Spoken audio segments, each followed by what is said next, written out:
everything else. That's why for me growing up, I loved I forgot his name, Damon Waynes from My Wife and Kids. Oh yeah. Like I watched that and that changed my definitely. Like without being like over the top, it really like almost changed like my perception on men and black men. Because I grew up with a dad who was like quite tough, gave lots of lectures, but you know, most of the time we went through one ear out the other because it was just like, you know, he's just moaning at me, whatever. And he was kind of like that typical, like all my friends were afraid of him and stuff. Like, oh, like your dad, bro.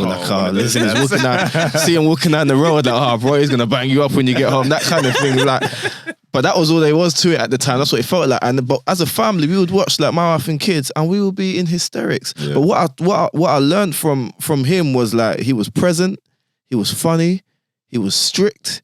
But his strict wasn't like, oh, like you go up to your room and don't come down again. Like he would do crazy things like, oh, you want to play that game? That's fine. And then he would show up at the party, for instance.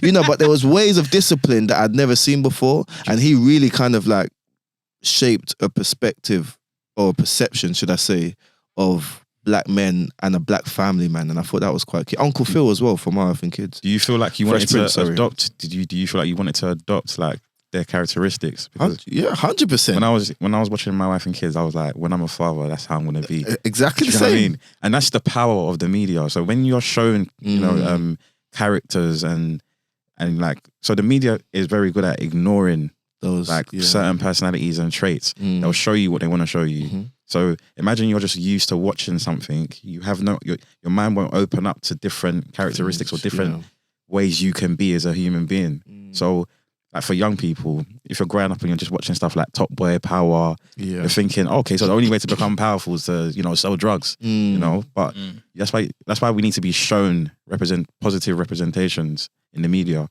And I feel like with Goodman Factory, we're at a point where, you know, we're not relying on the media. You know, we're doing things on our own channel, YouTube channel, and we're gonna show positive representations. Yeah. Like for example, the Father's Day campaign that we do every year. I've had so many people message me to say, I've never seen these types of representations of black men. Simple things like just showing black men in their children's lives. Yeah, reading a book or like, you know, playing with their kids. Talking about how they want to be present as a father. People, grown women are messaging me saying, I've never seen that before. It's a bit triggering because it's reminding me of how the father that I didn't have. And I wish I had that. That's the power of us showing fathers in their children's lives. And with Goodman Factory, we are going to forever keep doing that every year, showing it, because if we're not doing it, no one else is. I think there was only like two brands that I saw showing these positive representations. It was like Daily Paper and Goodman Factory. And we need to normalize it. We need to normalize showing positive like fathers in their children's lives.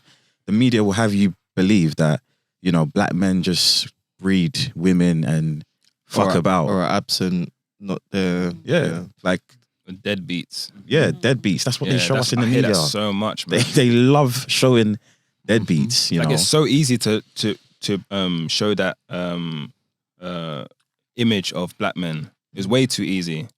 That's why there's so many other races and cultures that have this perception that, you know, if my child gets with a black man, you know, he's just gonna give you a baby and then F off. Yeah. You know? Yeah. I guess I think the saddest thing as well is that like with like those women coming to you saying, "Oh, I've never seen anything like this." Like, it's sad because it's a lie. It's a lie that it's a lie. That's why it's sad because we're not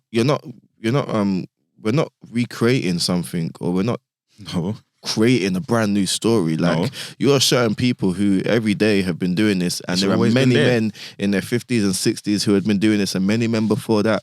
But I guess the power comes with those who control, in this sense, the media. Because if there was no media, people can't make that assumption or judgment because there's nothing to base it on. But when you watch films every day, when you watch TV shows every day, when you watch adverts every day, when you watch music videos every day, all you can go off is literally by what you see. Yeah. And so for me, the most important part of this conversation is not just like we need to see more representation of like men like us, or like, you know, like black men just being normal, whatever.